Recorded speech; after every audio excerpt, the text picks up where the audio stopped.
A gente vive num mundo digital, né? É um mar de informação. Posts, compras, mensagens, um verdadeiro caos de dados. E de alguma forma, os computadores dão conta de organizar tudo isso. A pergunta que não quer calar é: como eles fazem essa mágica? É exatamente isso que a gente vai desvendar hoje. Já parou para pensar como aquele aplicativo que a gente usa todo dia parece nos conhecer tão bem? Ele lembra das nossas preferências, do nosso nome, do histórico. Sabe, não é mágica de verdade. Por trás de tudo isso tem uma estrutura de dados invisível, mas olha, super poderosa. É ela que a gente vai explorar agora. Beleza. Mas para entender a solução, a gente precisa primeiro entender o problema, né? Então, vamos fazer uma viagem no tempo, para o mundo antes dos bancos de dados modernos. Um mundo, pode acreditar, de puro caos digital. E essa citação aqui, ela resume tudo. O cerne da questão era esse. Imagina só ter que reescrever um monte de programas só porque, sei lá, um campinho novo de informação foi adicionado. Era um verdadeiro pesadelo para dar manutenção. Basicamente, era um sistema super frágil. Qualquer coisinha que mudava quebrava tudo. Fora que era redundante. A mesma informação ficava copiada em um monte de lugar diferente.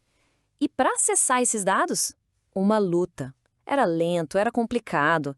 Tava na cara que precisava de uma ideia completamente nova para botar ordem na casa. E, felizmente, essa ideia revolucionária apareceu. E a proposta era genial na sua simplicidade. E se a gente parasse de pensar nesses arquivos super complicados e começasse a usar algo muito mais simples e elegante? Tabelas. A solução veio lá em 1970 de um lugar que ninguém esperava, da matemática pura. Foi um cientista da IBM, o E.F. Codd, que publicou um artigo que, sem exagero, mudou a computação para sempre. A ideia dele era radical de tão simples. Pessoal, em vez desses arquivos complicados e isolados, por que a gente não organiza tudo em algo que todo mundo entende? Tabelas. Foi uma virada de chave, sabe? Uma mudança de perspectiva que resolveu o problema da fragilidade e da redundância de uma vez só. E foi assim que nasceu o tal do modelo relacional. O que ele fez foi dar pra gente uma linguagem comum, um jeito padrão de pensar sobre dados. A estrutura é bem simples, na verdade. A gente tem as tabelas, que o pessoal mais técnico chama de relações. Essas tabelas têm linhas ou tuplas e colunas que são os atributos. Eu sei, parecem os nomes meio acadêmicos, mas a ideia por trás é bem fácil de pegar. E olha que legal essa tabela. Ela meio que traduz esse academicês todo. Relação é só uma tabela. Tupla é uma linha, atributo, uma coluna. De repente, aquela teoria que parecia super complexa vira algo que a gente já conhece do dia a dia, né não? Ok, então temos tabelas simples. Mas como é que elas se conectam para criar sistemas gigantes e complexos? A mágica, o pulo do gato, está num conceito fundamental: as chaves. Pensa assim, é como se fosse o CPF de cada linha. A chave primária é isso que ela é. Ela garante que cada registro ali na tabela seja único, sem chance de confundir. Se não tivesse isso, ia ser uma bagunça, um monte de dado duplicado, ambíguo, um caos.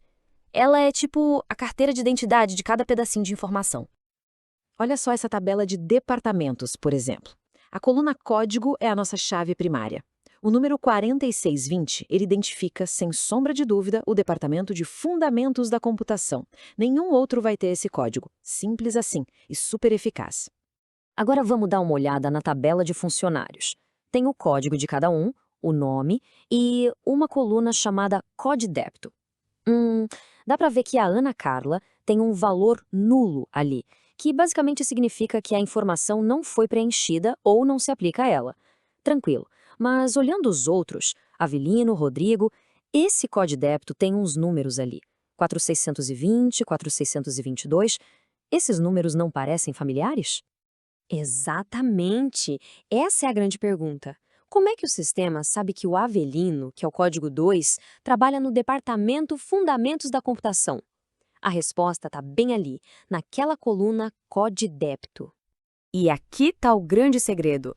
Essa coluna CODEDEPTO, na tabela de funcionários, ela funciona como uma ponte, um elo de ligação. Ela aponta diretamente para a chave primária lá da outra tabela, a de departamentos. E esse elo tem um nome especial: chave estrangeira. Cara, esse é o verdadeiro superpoder que faz as tabelas diferentes conversarem e que conecta a estrutura toda. Beleza, então a gente já entendeu as peças do quebra-cabeça. Mas como a gente monta tudo? Porque, olha, um banco de dados gigante não surge do nada. Ele é projetado, pensado, igualzinho ao prédio. E assim como um prédio tem uma planta baixa, um banco de dados também tem. Antes de escrever uma única linha de código, os arquitetos de dados criam um desenho, um diagrama entidade-relacionamento. É ali que eles mapeiam todas as coisas importantes, que a gente chama de entidades, e como elas se relacionam umas com as outras. Isso garante que a estrutura final seja sólida, lógica e faça sentido. E o processo para transformar essa planta baixa em tabelas de verdade é super lógico. Dá uma olhada no fluxo. Primeiro, a gente começa com uma entidade. Pensa em algo do mundo real, tipo um livro. Depois, definimos os atributos desse livro, ou seja, suas características. ISBN, título, ano de publicação. Com isso em mãos, a gente cria a relação, que nada mais é que a tabela chamada livro. E para fechar, cada um daqueles atributos vira uma coluna na tabela. É um método passo a passo que garante que nada fique para trás. Certo, a estrutura está montada, o prédio está de pé. E agora? Como a gente conversa com ele? Como pedimos informações lá de dentro? Para isso, existe uma língua universal. Apresento a vocês o SQL, ou Structured Query Language, a linguagem de consulta estruturada. Pode guardar esse nome. É o padrão da indústria. É o jeito que a gente dá comandos e faz perguntas para basicamente qualquer banco de dados relacional que existe no mundo. E o mais genial do SQL é que ele foi feito para ser lido, sabe? Quase como uma frase normal. Olha só esse exemplo. A gente literalmente fala para o banco de dados: "Ei, seleciona para mim essas colunas aqui, o primeiro nome e o último nome. Lá da tabela de funcionários, mas só onde o endereço contém a São Paulo." É uma construção super lógica, passo a passo, que transforma uma pergunta que poderia ser complexa num comando simples e direto. É genial, fala sério. Bom, e com isso, a gente chega ao final da nossa jornada. Agora dá para ver como todas essas peças se encaixam para formar a base, a espinha dorsal de quase tudo que a gente faz no mundo digital.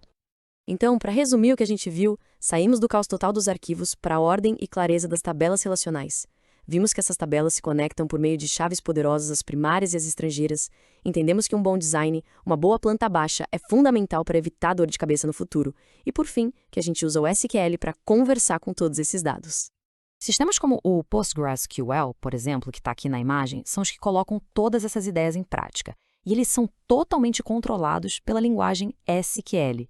Essa dupla, um sistema robusto e uma linguagem poderosa, é a espinha dorsal invisível que segura as redes sociais, os bancos, os jogos, basicamente todo o serviço digital que a gente usa hoje.